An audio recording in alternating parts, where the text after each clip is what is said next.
Mesdames et messieurs, bonjour. Pour atténuer la crise due au coronavirus, l'État du Sénégal a mis en place un programme de résilience économique et sociale afin de renforcer le système de santé et soutenir les ménages, la diaspora, les entreprises et leurs salariés. Nos confrères de Sud Quotidien nous parlent aujourd'hui des mesures prises par le chef de l'État qui, en s'adressant à la nation le 3 avril dernier, a déclaré avoir mobilisé 15,5 milliards de francs CFA pour le paiement des factures d'électricité des ménages abonnés de la tranche sociale pour un bimestre, soit environ 975 522 ménages et 3 milliards pour la prise en charge des factures d'eau de 670 ménages abonnés de la tranche sociale pour un bimestre. Aussi, ajoute-t-il, l'État sauvegardera la stabilité macroéconomique et financière pour soutenir le secteur privé et maintenir les emplois à travers un programme d'injection de liquidités assorti de mesures fiscales et douanières. Et à ce titre, 302 milliards de francs CFA seront consacrés au paiement dû aux fournisseurs de l'État,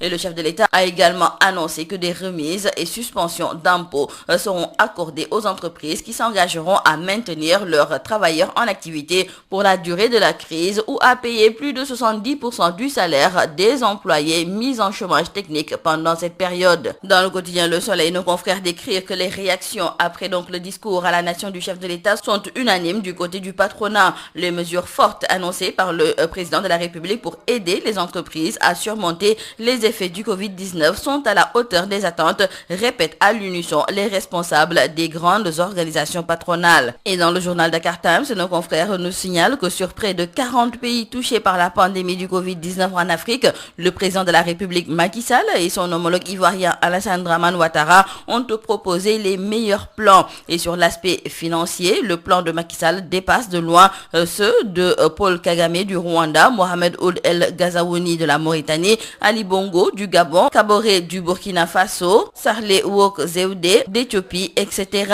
Donc pour nos confrères du journal Dakar Times, concernant l'accompagnement des familles et entreprises face aux conséquences du Covid-19 en Afrique, le plan de Macky Sall dans le top 5 des meilleurs plans. Donc retenons avec nos confrères du journal Les Échos que dans son discours à la nation du 3 avril, le chef de l'État a fait le tour d'horizon des secteurs impactés par la pandémie du coronavirus avec des mesures hardies pour soutenir les 10 secteurs. Mais l'éducation, qui vit une situation particulièrement inédite avec le report de la reprise des cours pour encore un mois après une fermeture de 3 semaines, a été le parent pauvre de l'adresse du chef de l'État Macky Sall. Une situation que déplore le professeur Mamadou Diouf, enseignant-chercheur à l'université de Columbia. Il était l'invité de l'émission Objection de la radio Sud FM et selon nos confrères du journal Les Échos, le fait que le chef de l'État ne s'est pas prononcé sur la question de l'éducation est d'autant plus frustrant que les acteurs du secteur sont assaillis de questions sans réponse. Et l'énorme question, c'est ce qui va se passer aujourd'hui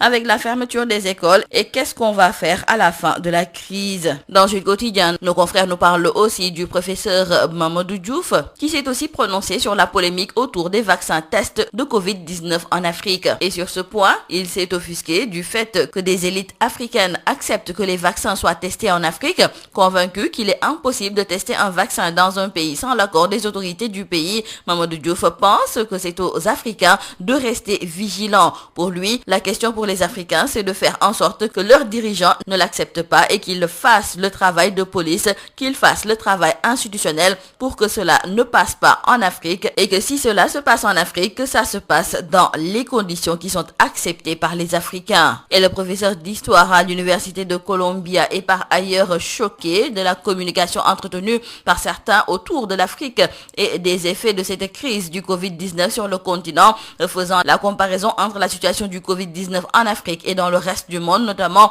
en Chine, Italie, France et aux États-Unis où elle est plus désastreuse. Et il se demandera pourquoi continue-t-on à ne parler que de l'Afrique et de la crise en Afrique alors qu'elle n'est pas encore là. Et toujours concernant ce vaccin, dans le journal Enquête, nos confrères nous parlent d'une indignation et d'une colère qui anime le continent depuis que 2 sommités de la santé française ont dévoilé un projet de vaccin test en Afrique contre le coronavirus. D'ailleurs, un docteur affirme que le test sera effectif dès ce 8 avril avec l'accord de plusieurs États africains. Mais ici au Sénégal, le ministre de la Santé Abdoulaye Diouf Sarr a carrément rejeté toute idée de test au Sénégal. Faisons à présent le point concernant le coronavirus ici au Sénégal à la date du dimanche 5 avril 2020. Nos confrères du quotidien LAS nous indiquent que le Sénégal compte 222 cas déclarés positifs, dont 82 guéris et 2 décédés. Et nos confrères nous précisent qu'entre samedi et dimanche dernier, le Sénégal a enregistré 2 cas communautaires, c'est-à-dire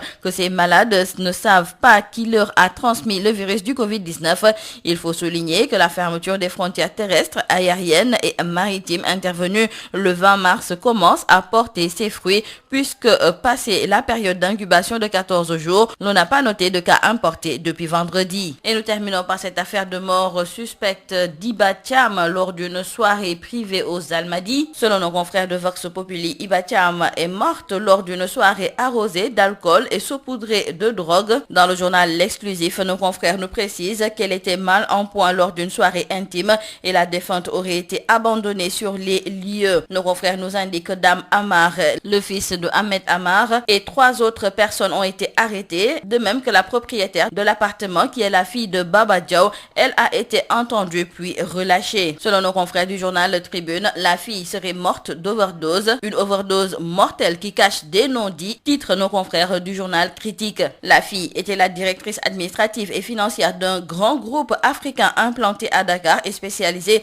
dans l'intermédiation financière et commerciale. Iba Thiam n'est pas une de ces hirondelles qu'on voit aux Almadies en temps normal. Introduite dans le milieu de la jet-set dakaroise, elle avait pourtant bonne réputation selon nos confrères du journal Critique, qui ajoute que le nœud de cette affaire réside dans la série de laissez-passer accordés à la bande de fêtards en plein couvre-feu. Et la gendarmerie de Ngor, qui était chargée de l'affaire, a été dessaisie au profit de la brigade de recherche sise à Faidherbe. C'est tout à vos journaux et très bonne lecture.